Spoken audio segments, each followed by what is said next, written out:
Low growth, low interest, low demand versus high unemployment rates, high debt, and a high risk of bubbles. 8 years since the breakout of the world financial crisis and the recovery of the world economy remains far from fixed.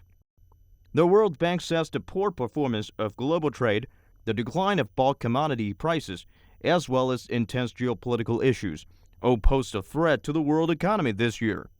After the United Kingdom voted to leave the European Union, the IMF even downgraded this year's global GDP growth rate to 3.1%.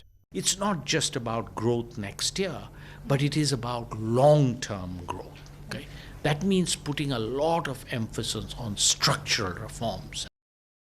The G20 plays a decisive role in the world economy as the combined GDP of the member economies accounts for 85% of global GDP.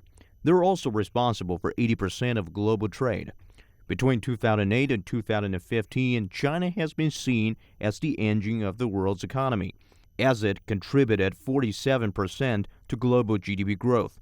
This year's G20 Summit in Hangzhou gives a chance to review the country's development experiences.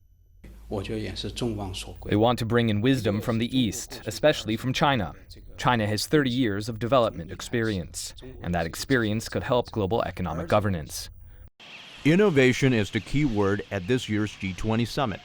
This is in line with China's own development blueprint, as it's expected to open a new window of hope for the recovery of the world economy. Zhao, CCTV.